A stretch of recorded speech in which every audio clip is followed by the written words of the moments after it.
Hello အားလုံးပဲမင်္ဂလာပါကျူရဲ့ဗီဒီယိုလေးကနေအားလုံးကိုကြိုဆိုလိုက်ပါတယ်ဒီနေ့မှာဆိုရှင်တော့ကျူကကျူရဲ့ weight loss journey လေးအကြောင်းကိုအားလုံးကို sharing လုပ်ပေးသွားမှာဖြစ်ပါတယ်ဆိုတော့ကျူဒီ process ကြီးမှာပေါ့နော်ကျူ gym တွေမဆော့ခဲ့ဘူးပြီးရင်weight loss series မတောက်ခဲ့ဘူး အရန် intense ဖြစ်တဲ့ exercise တွေမလုပ်ခဲ့ဘူးပြီးလို့ရှိရင်အဲ့လို weight loss challenge တွေမ join ခဲ့ဘူးပေါ့နော်ပြီးလို့ရှိရင်တစ်နေ့မှာ calorie ဘယ်လောက်စားရမယ်ဆိုတော့သတ်မှတ်ချက်တွေကျူမထားခဲ့ပါဘူးပေါ့နော်ဆိုတော့အားလုံးပဲသိချင်ကြမယ်လို့ထင်ပါတယ်တစ်လမှာ9ပေါင်ကျနိုင်တယ်ဆိုတာမဖြစ်နိုင်ဘူးပေါ့နော်အဲ့လိုမျိုးတွေးကြမယ်လို့ထင်ပါတယ်literally I wrote how I lost 5 pound each month without even trying ဆိုပြီးရေးထားလိုက်တယ်ပေါ့နော်ကျူဘာမှမလုပ်ဘဲနဲ့ဒီတိုင်းကြီးကျသွားတယ်လို့ဆိုလိုတာမဟုတ်ပါဘူးကျူပြောချင်တာတခုကကျူရဲ့ process မှာကျူတွေပေါ့နော်အရင် intense ဖြစ်တဲ့ဒီ process တွေမလုပ်ခဲ့ဘူးပြီးလို့ရှိရင်ကျူရဲ့ journey လေးဟာဆိုရှင်ကျူတွေအဲ့လို try တယ်လို့တော့မခံစားရဘူးပေါ့နော် like literally I enjoyed it so that's why အဲ့လိုမျိုးဘာမှhow I lost 5 pound each month without even trying ဆိုပြီးရေးလိုက်ခြင်းဖြစ်ပါတယ်ပေါ့နော်ဘာမဆိုတခုလုံးမယ်ဆိုရှင်ဒါ sacrifice လုပ်ရမယ်ဟာကတော့ရှိတယ်ဒါကတော့အားလုံးသိကြတဲ့အတိုင်းပေါ့နော်ကျူးဆိုလို့ရှင်လည်းဒီ process ကြီးမှာဆိုရှင်အရန်ကိုတစ်နေ့ကိုပေါ့နော်ငါတွေဒါတွေစားလိုက်မိပြီးငါဒါတွေတောက်လိုက်မိပြီးငါတွေဒါတွေမလုပ်သေးဘူးဆိုရယ်ခံစားချက်ကြီးကျူးဖေထားလိုက်တယ်ပေါ့နော်ပုတ်ပါလေးပဲကျူလို့သွားလိုက်တယ်ပေါ့နော်ဆိုကျူအပြင်စားစာတွေစားလာဆိုရှင်95%လောက်ကတော့ကျူမစားဘူးလို့ပြောရမယ်ပေါ့နော်of course အပြင်သွားတဲ့ချိန်မှာဆိုရှင်တော့ကျူစားတယ်ဆိုတဲ့နေရာမှာဒီအစင်မပြေလို့ဒီလိုအချိုတွေကိုတခါလေးစားလိုက်တဲ့ချိန်တွေလည်းရှိတယ် of course အချိုတွေဆိုရှင်လည်း99%လောက်ကျူမစားဘူး coffee 100% မတောက်တော့ဘူးအချိုကြီး99% လောက်မတောက်တော့ဘူး toxin တွေเนาะအရက်သေးစားတွေ toxin တွေကျူ99% လောက်မထည့်ပါဘူးပေါ့နော်ဆိုတော့ဒီဟာကတော့ကျူရဲ့discipline ပေါ့နော်2023နှစ်လေးလောက်မှာကျူ weight တွေတက်လာပြီးတော့148ပေါင်လောက်ရောက်သွားတယ်ပေါ့နော်အဲ့လိုနဲ့အရင်စိတ်ညစ်ပြီးတော့2024နှစ်စလောက်မှာကျူ boyfriend နဲ့ကျူ gym တွေ join ခဲ့တယ်ပေါ့နော်ဒါပေမဲ့အဆင်မပြေဘူးဘာလို့ဆိုတော့အလုပ်ပြန်ပြီးတော့ပြင်ပန်းနေပြီအိတ်ချင်နေပြီအဲ့ချိန်မှာ gym သွားရတာအဆင်မပြေဘူး of course 1ပေါင်2ပေါင်လောက်တော့ကျပါတယ်အဲ့လိုနဲ့ကျူကတခြားနီးလန်း calorie deficit တွေပြန် try ခဲ့တယ်ပေါ့နော် so stressful for me it doesn't work because ကျူအရန်ကိုစားနိုင်တဲ့သူပေါ့နော်ကျူရဲ့ tip လေးတွေကိုမ share ခင်မှာဆိုရှင်ကျူတို့ရဲ့ခန္ဓာကိုယ်ကဘလို့အလုပ်လုပ်တာလဲဘာကြောင့် weight တွေတက်လာရလဲဆိုတာကိုနားလည်ဖို့လိုပါတယ်ဆိုတော့ကျူရှင်းပြပါမယ် trust me it's gonna be easy so ပြောရမယ်ဆိုရှင် glucose ကနေအရင်ဦးဆုံးပြောမှရပါမယ်ပေါ့နော် so glucose ဆိုတာတကြားတက်ဆိုတာက your body favorite source of energy ပေါ့နော်ခန္ဓာကိုယ်လှုပ်ရှားသွားလာနိုင်ဖို့အတွက်ဒီလိုမျိုးပြောဆိုတွေးနိုင်ဖို့သွားနိုင်ဖို့အတွက်ခန္ဓာကိုယ်ကစွမ်းအင်တွေလိုပါတယ်ဒီစွမ်းအင်တွေဟာဆိုရှင်ဂျူတို့ကအစာတွေကနေရပါတယ်ပေါ့နော်ဆိုတော့အစာလို့ပြောလိုက်တဲ့အချိန်မှာ category တွေရှိရယ် protein carbohydrate ပြီးလို့ရှိရင်fat ဆိုပြီးရှိရပေါ့နော်ပြီးလို့ရှိရင် plant based fiber တွေရှိမယ်ဒါတော့အလုံးသိတဲ့အတိုင်းပဲဆိုတော့ဒီအစားအစာတွေမှာ glucose ဆိုတာပါပါတယ်တကြားရက်တွေပါပါတယ်ပေါ့နော်ဆိုတော့တကြားတဲ့အများကြီးပါတဲ့အစားအစာတွေရှိတယ်လို့နည်းနည်းလေးပဲပါတဲ့အစားအစာတွေလည်းရှိပါတယ်ဆိုတော့ basically carbohydrate ဆိုရှင် glucose အများကြီးပါတယ်ပေါ့နော်ဆိုတော့ carbohydrate ကို category နဲ့ခွဲမယ်ဆိုရှင်2မျိုးရှိရယ် starches and sugar ပေါ့နော်ဆိုတော့ starches မှာဆိုရှင် rice noodles potatoes pasta bread စသည်ဖြင့်ပေါ့နော်ဆိုတော့ sugar မှာဆိုရှင်chocolate chip candy jelly juice fruit စသည်ဖြင့်anything processed food to like natural food. Okay, so ဒီဟာတွေက structures ပေါ့နော်ဒီဟာတွေမှာ glucose ပါတယ်ဒီ glucose တွေကဒီခန္ဓာကိုယ်ထဲမှာရောက်သွားတဲ့ချိန်မှာဒီအစားအစာတွေခန္ဓာကိုယ်ထဲမှာရောက်သွားတဲ့ချိန်မှာ glucose molecule ဖြစ်ပြောင်းသွားပါတယ်ပေါ့နော်ဘာပဲထစ်ဘာပဲစားခန္ဓာကိုယ်ထဲမှာ glucose ဖြစ်ပြောင်းသွားပါတယ် so basically ဒီ carbohydrate တွေကကြတော့ glucose အရင်များတဲ့ခါကြတော့ဒီခန္ဓာကိုယ်ထဲမှာglucose ဝင်တဲ့နှုန်းကပိုများတာပေါ့နော် so for example ယူရိုကထမင်းအများကြီးစားလိုက်တယ်ထားပါတော့ဒါဆိုရှင်ယူရိုခန္ဓာကိုယ်ထဲမှာဝင်သွားတဲ့အခါမှာဆိုရှင်ဒါ glucose ဖြစ်နေပြောင်းလဲသွားပါတယ်ဆိုတော့ယူရိုရဲ့ခန္ဓာကိုယ်ကဒီတကြားတဲ့တွေရောက်နေပြီဆိုတာကိုသိတဲ့ချိန်မှာပေါ့နော် pancreas ကိုအကြောင်းကြားလိုက်ပါတယ် pancreas ဒီမှာခန္ဓာကိုယ်ထဲမှာတကြားတဲ့တွေဝင်နေပြီပေါ့နော်တစ်ခါရောက်တော့မယ်ခန္ဓာကိုယ်တစ်ခါရောက်တော့မယ်ဆိုပြီးတော့ pancreas ကိုအကူအညီလှမ်းတောင်းပါတယ်အဲ့ချိန်မှာ pancreas ကဒီ insulin ကြီးကိုထုတ်ပေးလိုက်ပါတယ်ဘာလို့လဲဆိုတော့ဒီ insulin level ကြီးကဂျူတို့ရဲ့ခန္ဓာကိုယ်မှာပိုရှန်နေတဲ့တကြားတဲ့တွေပေါ့နော်ခန္ဓာကိုယ်အတွက်မလိုအပ်တဲ့တကြားတဲ့တွေကိုသူကခဏလေးစုပ်ယူထားပြီးတော့ဂျူတို့ရဲ့ liver cell ဂျူတို့ရဲ့ muscle cell ဂျူတို့ရဲ့ fat cell တွေမှာတုပ်လောင်လိုက်ပါတယ်ဘာဖြစ်လို့လဲဆိုတော့ဂျူတို့ခန္ဓာကိုယ်ထဲမှာ glucose တွေများနေတဲ့ချိန်မှာဂျူတို့ကဘယ်လိုခံစားရမလဲဆိုတော့အိတ်ချင်မယ် stress တွေအရင်ပြီးတော့stress ကို deal လုပ်လို့မရဘူးပေါ့နော်အဲ့လိုမျိုးပြီးလို့ရှိရင်အရင်စားချင်မယ်ပေါ့နော်အဓိကပဲချိုတွေအရင်စားချင်မယ်ဒါမျိုးတွေဖြစ်မယ်ပြီးလို့ရှိရင် weight တက်လာတွေဖြစ်မယ်ပေါ့နော်ဒါ for sure ဒါတွေကိုမဖြစ်စေချင်တဲ့ခါကျတော့ဒီ pancreas က insulin ထုတ်ပေးတယ်ဒီ insulin ကစုပ်ယူပြီးတော့မလိုအပ်တဲ့ဟာတွေကိုခုနပြောတဲ့ cell တွေမှာထည့်ထားလိုက်ပါတယ်ပေါ့နော်ဒါပေမဲ့ဂျူတို့ရဲ့ lifestyle ကြီးကဒီလိုပဲဖြစ်နေတယ်တနေ့စားလိုက်တောက်လိုက်နဲ့ exercise လည်းကောင်းကောင်းမလုပ်ဘူးထားလိုက်ပါတော့ခန္ဓာကိုယ်လှုပ်ရှားမှုလည်းကောင်းကောင်းမလုပ်ဘူးဒါဆိုရှင်ဂျူတို့ခန္ဓာကိုယ်ထဲမှာဒီ glucose တွေရမ်းများနေပြီပေါ့နော်များနေပြီအဲ့ခါကျတော့ဂျူတို့ခန္ဓာကိုယ်ကဒီ insulin တွေကိုထပ်ထုတ်တာဘာဖြစ်လို့ဆိုတော့ဒီ insulin ကlike ကောင်းကောင်းအလုပ်မလုပ်နိုင်တော့ဘူးပေါ့နော်မလောက်ဘူးဆိုပြီးတော့သူထည့်ပြီးတော့ဒီ insulin ကိုထပ်ထုတ်တာပေါ့နော်အဲ့လိုထုတ်တဲ့ချိန်မှာ insulin resistance ဆိုတာဖြစ်သွားပါတယ် insulin resistance ဆိုတာဘာကိုပြောတာလဲဆိုရှင်ဂျူတို့ထားလိုက်ပါတော့တနေ့ကိုဂျူတို့coffee တစ်ခွက်တောက်တယ်ဒါမဲ့ကြာလာလို့ရှိရင် coffee 2ခွက်လောက်တောက်မှပဲအဆင်ပြေတော့တယ်ဆိုတဲ့ခံစားချက်မျိုးရှိရပေါ့နော် resistant ဖြစ်သွားတယ်ပေါ့နော် used to ဖြစ်သွားတယ်ဒါမျိုးကိုပြောတာပါဆိုတော့ဒီ insulin ကဂျူတို့ခန္ဓာကိုယ်ထဲမှာအများကြီးအချိန်ကြာကြီးအများကြီးရှိတဲ့အချိန်မှာဂျူတို့ခန္ဓာကိုယ်က resistant ဖြစ်သွားပါတယ်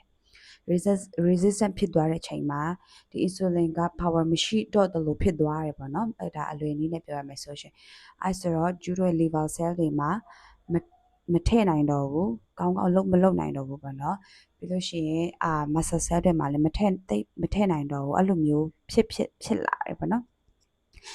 အဲ့ခါကျတော့ဂျူတို့ခန္ဓာကိုယ်ဒီသွေးထဲမှာဒီ glucose တွေများလာတယ်ဒါပေမဲ့ခန္ဓာကိုယ်ဒီ cell တွေမှာဒီ glucose တွေမရောက်တဲ့ခါကျတော့အလုတ်ချင်စိတ်တွေမရှိဘူးပင်ပန်းနေပေါ့နော်အဲ့ခါကျတော့ခန္ဓာကိုယ်ကငါစားဖို့လိုနေပြီဆိုပြီးထင်တာပေါ့နော်အဲ့လိုနဲ့ဗိုက်ပြည့်တယ်ဒါပေမဲ့စားချင်ပြန်ရောဒီလိုမျိုးခံစားချက်တွေဖြစ်လာတာအဲ့ဒါကြောင့်ပေါ့နော်စားမှပဲအလုပ်လုပ်လို့ရတယ်အစားမှပဲအားရှိရဆိုတဲ့ဟာပေါ့နော်ဂျူတို့ခန္ဓာကိုယ်ကြီးကဒီတိုးလောင်ထားတဲ့ glucose တွေကိုလောင်ကျွမ်းစေတာမျိုးမဟုတ်ပဲနဲ့ဂျူတို့စားလိုက်မှပဲဒီစားလိုက်ပြီးတော့ခန္ဓာကိုယ်ထဲမှာဝင်တဲ့ glucose ကိုပဲ break down ဒီစွမ်းအင်ဖြစ်နဲ့ပြောင်းလဲလိုက်တာပေါ့နော်ဒါကြောင့်မို့လို့ဂျူတို့ weight မကျနိုင်တာဖြစ်ပါတယ်ပေါ့နော်ဒါအားကြောင့်မို့လို့ဂျူတို့တည်တာဖို့ကဂျူတို့ရဲ့ခန္ဓာကိုယ်ထဲမှာတိုးလောင်ထားပြီးသားဖြစ်တဲ့ဒီ glucose တွေ fat တွေကို burn ဖြစ်ဖို့အတွက်ဒါ mood ကိုပြောင်းရမယ်ပေါ့နော်ဒါ mood ကိုပြောင်းဖို့အတွက်ဆိုလို့ရှိရင်ဒီglucose နောက်ထပ် glucose တွေမဝင်ဖို့လိုတယ်ပေါ့နော်ဒါကြောင့်မို့လို့ဒီဟာကိုအရန်သိဖို့လိုပါတယ်ဆိုတော့ဂျူးရှင်းပြပါမယ်ဆိုတော့ဂျူးတို့ကအစားအစာကိုစားလိုက်တဲ့ချိန်မှာဂျူးတို့ခန္ဓာကိုယ်ထဲမှာ glucose ဖြစ်နေပြောင်းသွားတဲ့ခါကျတော့ glucose က spike ဖြစ်သွားပါတယ်တက်သွားပါတယ်ပေါ့နော်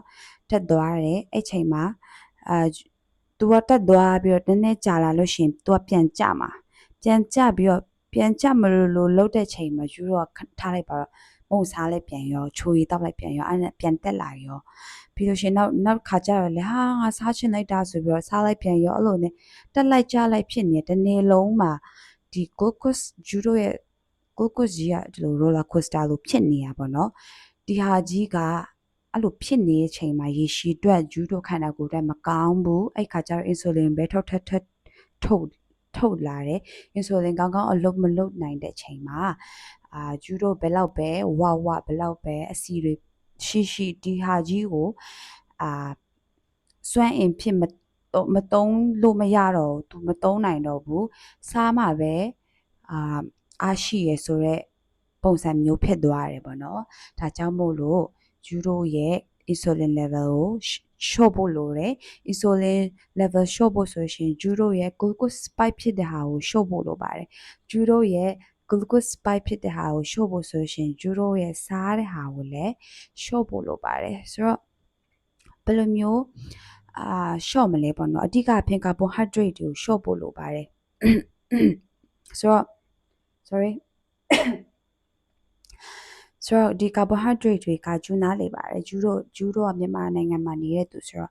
ဘလို့မှသမင်းတွေခောက်ဆွဲတွေဖြတ်နိုင်ဖို့ဆိုတာဘလို့မှမဖြစ်နိုင်ဘူးဆိုတော့ဘယ်လိုစားမလဲပေါ့နော်ဘယ်လိုစားမလဲဆိုတာအရေးကြီးလာပြန်နေပေါ့နော်ဆိုတော့ဒီနေရာမှာဂျူးရဲ့ tip လေးတွေလာတော့မယ်ပေါ့ဂျူးရဲ့ tip လေးတွေဟာဆိုရှင်လွယ်လေးတွေပဲပတ်စံလည်းမကုန်ဘူးပေါ့နော်ဆိုတော့ပထမဦးဆုံးဂျူးလုပ်တဲ့ tip ကပါလဲဆိုရှင်အစားတဲ့ချိန်မှာယူက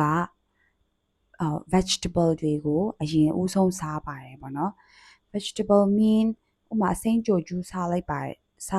အစိမ်းကြိုစားလိုက်တယ်ထားလိုက်ပါတော့ဒါပေမဲ့ဒီထမင်း main dish မတိုင်ခင်မှာဂျူးlike a bowls of vegetable ပေါ့နော် it could be like raw or it could be ပြုတ်တဲ့ဟာလည်းဖြစ်နိုင်တယ်အစိမ်းလည်းဖြစ်နိုင်တယ်ဒါမျိုးဂျူးစားပေးတယ်ပေါ့နော်ဘယ်လောက်ပဲဟင်းတွေဂျူးစားဒီမစားခင်မှာပေါ့နော်ဂျူးတက် vegetable တွေစားပေးတယ်ပြီးလို့ရှိရင်ဂျူးထမင်းစားတဲ့ခါမှာလုံးဝ carbohydrate cut မလုပ်ပါဘူး carbohydrate cut လုပ်တာက water weight ကိုပဲကျစေတယ်ပြီးလို့ရှိရင် muscle တွေကိုloss ဖြစ်စေတယ်ပေါ့နော်ဒါကြောင့်မို့ we don't need that okay so ဂျူးထမင်းစားတဲ့ခါမှာဆိုရှင် protein တွေအများကြီးစားတယ် protein fiber and carbohydrate စသည်ဖြစ်ပေါ့နော် carbohydrate ကတော့နည်းနည်း short လိုက်တယ်ပေါ့နော်ဒါမျိုးတွေဂျူးစားပေးပါတယ်ဒါဂျူးရဲ့ tip number 1ဖြစ်ပါတယ်ပေါ့နော် tip number 2ကကြတော့ဂျူးစားပြီးချင်းမှာဘယ်တော့မှမထိုင်ပါဘူး or ထိုင်လို့ရှင်လဲဘာလုပ်တာလဲဆိုရှင် cup raise ဆိုရဟာပေါ့နော်ခြေဖနှောင့်ကိုခြေဖွားကိုဒီလိုညှက်လိုက်တာပေါ့နော်ဘာလို့လဲဆိုရှင်ဒီခြေသလုံးရဲ့ကြွက်သားတွေအလုံးလုံးတာဖြစ်တဲ့အတွက်ကြောင့်မို့လို့ဂျူးတို့ခန္ဓာကိုယ်ထဲမှာဝင်တဲ့ molecule တွေက break down ဖြစ်သွားပါတယ်ပေါ့နော်ဒါမှမဟုတ်ရှင်လဲလမ်းလျှောက်ပါတယ်ဂျူး10မိနစ်လောက်ဖြစ်ပေါ့နော်လမ်းလျှောက်ပါတယ်ဒါကြောင့်မို့အိမ်မှာဆိုရှင်ဂျူးထမင်းစားပြီးလို့ရှိရင်အဝတ်လျှော်လိုက်တယ်ပေါ့နော်ဒါမှမဟုတ်ရှင် cleaning လုပ်လိုက်တယ်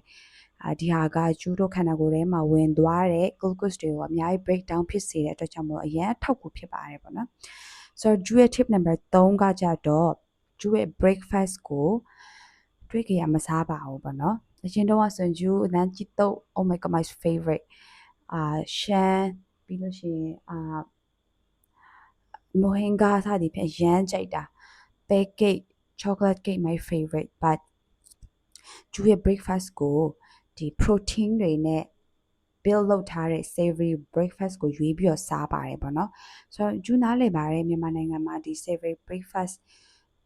like protein တွေနဲ့ build လုပ်ထား breakfast ကိုရွေးဖို့ဆိုတာအရန်ခက်ခဲရပေါ့နော်ဒါပေမဲ့ဂျူလဲ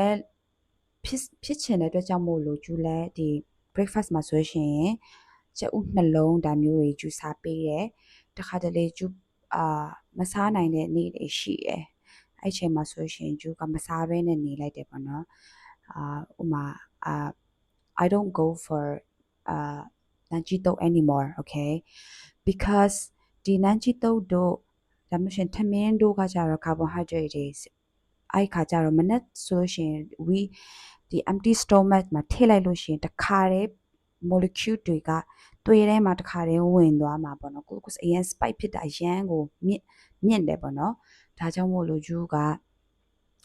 ဒီ breakfast မှာဆိုရှင် savory breakfast ဆိုရဲဒီ protein တွေနဲ့ build လုပ်ထားတဲ့ဟာကိုစားရင်စားမစားဘူးဆိုရင်မစားဘဲနဲ့နေလိုက်တယ်ပေါ့နော်ဒီဟာကဂျူရဲ့ tip number 3ဖြစ်ပါတယ်ဆိုတော့နောက်ထပ်တစ်ခုကကျတော့ဘာလဲဆိုရှင်ဂျူက vinegar တောက်ပါတယ်ဆိုတော့ vinegar mean apple cider vinegar ဆိုရှင်တော့ပိုကောင်းတာပေါ့နော်ဒါပေမဲ့ any kind of vinegar ရပါတယ် vinegar ဒီဟာလေးတောက်ပါတယ်ဒါလည်းဈေးမကြီးပါဘူးဒါ6000ပဲရှိရယ်ဆိုတော့ဒီဟာကိုဘယ်လိုတောက်တာလဲဆိုရှင်မနက်ထထပြီးချင်း empty stomach မှာယူက2 drop လောက်ကိုထည့်ပြီးတော့ဒါရေထည့်ပြီးတော့တောက်ပါတယ်ပေါ့နော်ဆိုတော့ယူဒီမှာ tip ပြောချင်တာတခုရှိရယ်လုံးဝမ short ပါနဲ့သွားတွေပျက်စီးတတ်ပါတယ်ပြီးလို့ရှိရင်ဖြစ်ချင်စောနဲ့အများကြီးထည့်ပြီးတော့ရေထည့်ပြီးမတောက်ပါနဲ့ပေါ့နော် like slow down to drop at one time okay and ပြီးလို့ရှိရင်အစာမစားခင်မှာတောက်ရင်လည်းကောင်းတယ်ပေါ့နော်ဆိုတော့ယူကဆိုရှင်အလုံးလောက်တာဖြစ်တဲ့အတွက်ကြောင့်မို့လို့ lunch time မှာဆိုရှင်မတောက်နိုင်ဘူးဒါပေမဲ့ညနေရောက်လို့ထားလိုက်ပါတော့ဂျူကထမင်းစားတော့မယ်ဆိုရှင်မစားခင်မှာဂျူကနောက်ထပ်2 drop and a lot of water ရောပြီးတော့ပြန်တောက်လိုက်ပါတယ်ပေါ့နော်ဂျူက vinegar တောက်တာဘာလို့ကောင်းတာလဲဆိုရှင်ဂျူတို့ရဲ့ဒီbite တွေမှာစီစုနေတဲ့ဟာတွေကိုလောင်ကျွမ်းစေတယ်ပြီးလို့ရှိရင် bloating ဖြစ်တာပေါ့နော်ဒီပိုက်ဖောင်းတာပေါ့နော်pregnant ဖြစ်လို့ပိုက်ဖောင်းတာမဟုတ်ဘူးเนาะ like bloating ဖြစ်တယ်ဆိုတာဟာရှိရ like ထမင်းအကုန်လုံးထမင်းစားလို့ပြီးလို့ရှင်ပိုက်ကြီးဖောင်းလာတာမျိုးလို့ဒါမှမဟုတ်ရင်တချို့သောစားစာတွေယူစားလို့ရှင်ပိုက်တွေဖောင်းလာတယ်ဥမာနွားနို့တောက်တာပဲဖြစ်ဥမာပဲတွေစားလို့ရှင်ယူက bloating ဖြစ်တယ်ပေါ့နော်ဒါမျိုးဆိုရင်တော်တော်လေးသက်သာတယ်ဒီ vinegar တောက်တာလေဒါမှမဟုတ်ရှင်လဲယူကထမင်းစားပြီးလို့ရှိရင် bloating ဖြစ်နေတယ်။ဟိုမှာပဲတွေအများကြီးစားလိုက်တယ်ထားပါတော့ဆိုရှင်ကျူက ginger tea တောက်လိုက်တယ် ginger ကိုပပလေးလှီးပြီးတော့ရေနွေးနဲ့ကျူတောက်လိုက်တယ်ပေါ့နော်။ဒါမှမဟုတ်ရှင်လဲgreen tea ပေါ့နော်ဒီဖန်ချက်ကိုကျူအများကြီးတောက်တယ်ပေါ့နော်။ဆိုတော့ကျူဒီဟာတွေကျူလောက်ခဲ့ပါတယ်။ဆိုတော့ဒီကျူရဲ့ tip number ဒီ၄မျိုးမှာတော့မှတော်တော်လေးကိုကျူပြောင်းလေးတာတွေတွေ့ရတယ်ပေါ့နော်။ဆိုတော့နောက်ဆုံး number 5ကျတော့ I cut sugar okay I don't want to say that I cut sugar okay because the tip number ဒီ၄မျိုးလောက်တာတော့မှကျူရဲ့ craving ကကျသွားပါတယ်အရင်တော့ဆိုလို့ရှိရင် supermarket သွားပြီဆိုရင် the first thing that I ran into is မုံတွေထားတဲ့နေရာတွေသွားတယ်ပေါ့နော်the first thing that I grab is cake တွေအာလူးကြော်တွေစသည်ဖြစ်မှာနော်အခုဆိုရှင် supermarket သွားလို့ရှင်ဒါမှမဟုတ်ရှင် mini mart တို့ဘာလို့သွားလို့ရှင် the first thing that I go to is vegetable section okay so what I mean by that is sugar ကို cut လုပ်တယ်အရင်ခက်ကြီး cut လုပ်တယ်လို့မပြောချင်ဘူး my craving is completely gone my appetite isn't gone okay my craving to sugars or sugary drink is literally like gone okay so ဒီအချိုတွေမစားတာကလည်းကျူးရဲ့ခန္ဓာကိုယ်ထဲမှာထည့်တဲ့အစာတွေ glucose တွေကိုညှော့ကြတာဖြစ်တဲ့အတွက်ကြောင့်မို့လို့တော်တော်လေးအဆင်ပြေသွားတယ်ပေါ့နော်ဆိုတော့ကျူးရဲ့လောက်တာကျူး tip ကဒီ5မျိုးပဲ is ပတ်စံလည်းမကုန်ဘူး it's so easy and it's so fun okay and ဂျူးပြောချင်တာတစ်ခုရှိရယ်ဂျူးရဲ့ဒီ weight တွေတက်လာတဲ့အချိန်တွေဆိုရှင်ဂျူးရဲ့မျက်နှာတွေအများကြီး break out ဖြစ်လာတယ်ဘာဆိုတော့ဂျူးရဲ့ lifestyle အဲ့တော့မမှန်ခဲ့ဘူးပေါ့နော်အချိုတွေလည်းကြိုက်တယ်လို့စားအသီးတွေလည်းကြိုက်တယ်လို့စားပေါ့နော်အဲ့လိုမျိုးဆိုတော့ဂျူးအရန်ကို break out ဖြစ်ခဲ့အခု look at me so my face is like clear within like 4 or 5 months okay so ဒီ sugar တွေခတ်လိုက်တယ်ဆိုတာလည်းအရန်ကိုရေးကြီးတဲ့အရာမျိုးဖြစ်ပါတယ်ဆိုတော့ sugar တွေစားချင်တယ်ဆိုရှင်ထမင်းစားပြီးမှပဲစားပါဘိုက်ထဲမှာတခုခုရှိပြီးမှပဲစားပါဒါမှမဟုတ်ရှင်လည်းဒီအချိုတွေကို protein တွေနဲ့ရောပြီးစားပါဥပမာlike vegetable like fruit စားချင်တယ်ဆိုရှင်လည်း the best thing to eat with is with protein okay ဟို yogurt နဲ့အတူတူစားတာမျိုးတို့အဲ့ပိုကောင်းတယ်ဆိုတော့အဲ့ဒါကောင်းတယ်ပတ်စံရှိရင်တော့အဲ့လိုမျိုးပဲစားမှာပေါ့နော်ဒါပေမဲ့ပြောချင်တာတစ်ခုကတစ်တီးပဲဒါ is so healthy တစ်တီးပဲ no it's all the same because it contain glucose and fructose glucose နဲ့ fructose ပါတယ်ဒါကြောင့်မို့လို့စားချင်တယ်ဆိုရှင် the best thing to eat is after dinner or after lunch ဘိုက်ထဲမှာတခုရှိပြီးအချိန်မှာပဲစားပါပေါ့နော်ဂျူးဆိုရှင်လည်းအဲ့လိုမျိုးပဲအချိုတွေစားချင်တယ်ဆိုရှင်ဘိုက်ပြည့်တဲ့နောက်ပိုင်းမှာပဲဂျူးစားတယ်ဥပမာအပြင်သွားတယ်ဟာဒီနေ့တော့ cheesecake လေးစားလိုက်ပါမယ်ဆိုပြီး empty stomach မှာစားတယ် no don't do that okay you because တခါတည်းခန္ဓာကိုယ်ထဲမှာဝင်ပြီးတော့ glucose ဖြစ်နေ breakdown ဖြစ်သွားမယ်ပေါ့နော်ဒါကြောင့်မို့လို့cheesecake ကဒီနေ့ cheat day မို့လို့ cheesecake လေးစားလိုက်ပါမယ် okay it's fine but ဘိုက်ပြည့်တဲ့နောက်မှာပဲစားဆိုဂျူးကထမင်းစားတယ်ဒါပြီးလို့ရှိရင်မုန့်ဟိုမှာ like cake ပဲဖြစ်စားချင်တယ်ဆိုရင်စားလိုက်တယ်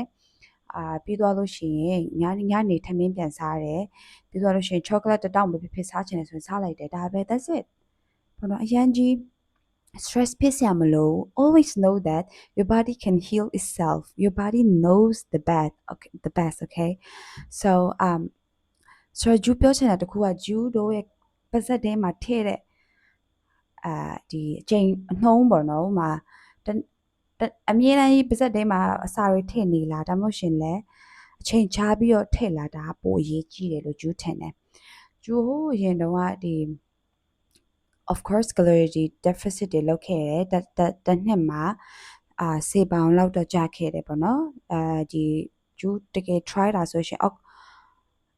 ဒီဇင်ဘာလမှာ135ပေါင်နဲ့ကောင်းကောင်းလေးဒီလိုမျိုးဂျူး try တာဆိုရှင်ဒီဇင်ဘာလကနေစတယ်ပေါ့နော်ဒီမတိုင်ခင်မှာဆိုရှင်ဂျူး calorie deficit နဲ့ try ခဲ့တယ် it's so stressful I don't have energy 3နာရီ4နာရီဆိုရင်အိတ်ချင်တယ်ပြီးရှင်ညဒီလိုမျိုးချိန်ရောက်လို့ရှင်မရတော့အိပ်ပျော်နေပြီပေါ့နော်ဒါမှမဟုတ်ရှင်လည်းမအိပ်နိုင်ဘူးပေါ့နော်ဒီလိုမျိုးတွေဘယုတ်ဒုက္ခတွေဖြစ်တာပေါ့နော်ပြီးလို့ရှင်ညနေဆိုရှင်လည်းအိမ်ပြန်ရောက်ရင်မအိပ်လို့လုံးဝမရဘူးပေါ့နော်အဲ့လိုမျိုးဖြစ်တာ so we don't need that okay so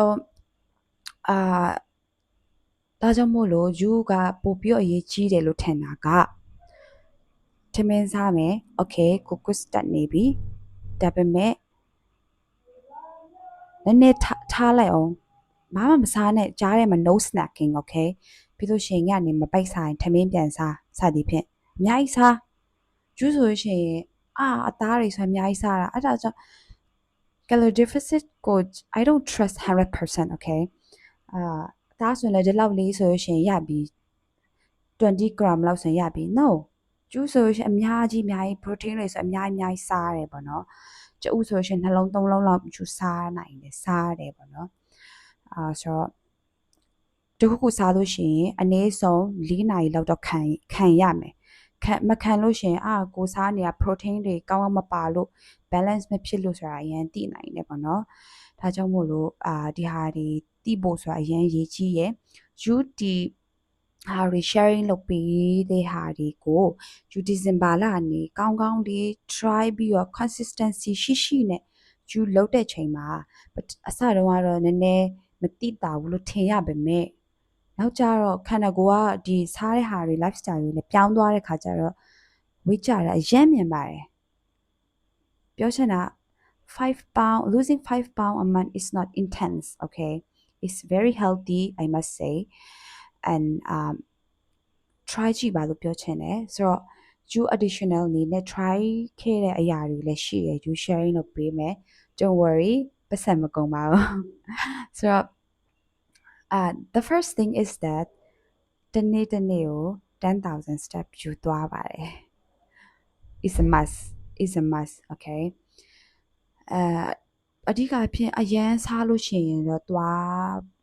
ဒါတော့အကောင်းဆုံးပေါ့နော်ဥမာဒါမှမဟုတ်ရှင်လည်းဖျား of course ဖျားနေတဲ့ချိန်တွေကျူမသွားနိုင်တဲ့နေ့ရက်တွေအများကြီးရှိပါတယ်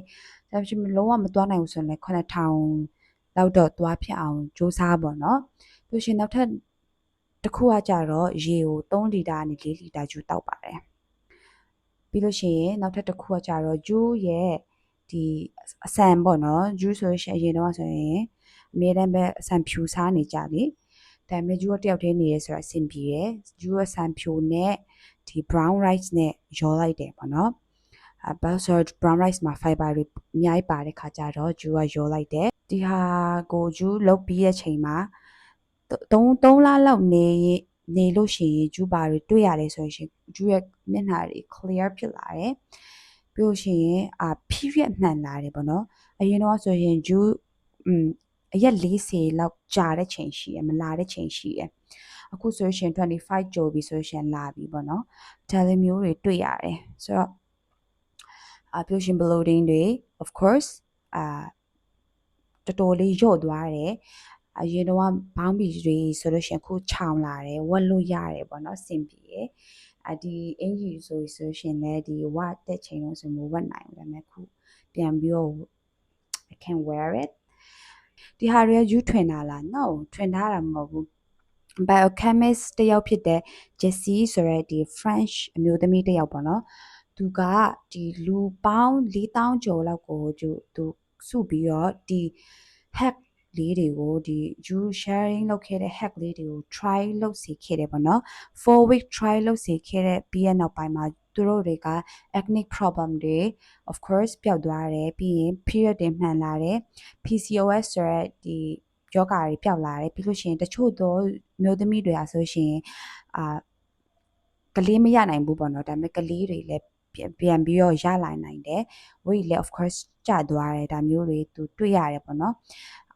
ဆိုတော့ဒီသူ့ရဲ့အကြောင်းကိုဖတ်ချင်တယ်ဆိုရှင် Google Goddess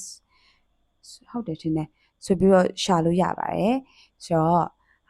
သွားဖတ်ကြည့်ပါပေါ့နော်အများကြီးသူ help နဲ့ပတ်သက်တဲ့ information တွေသူ YouTube မှာတင်ပေးထားပါတယ် she's so beautiful she literally changed my life and if I can do it you can do it too so thank you so much and see you in the next video bye bye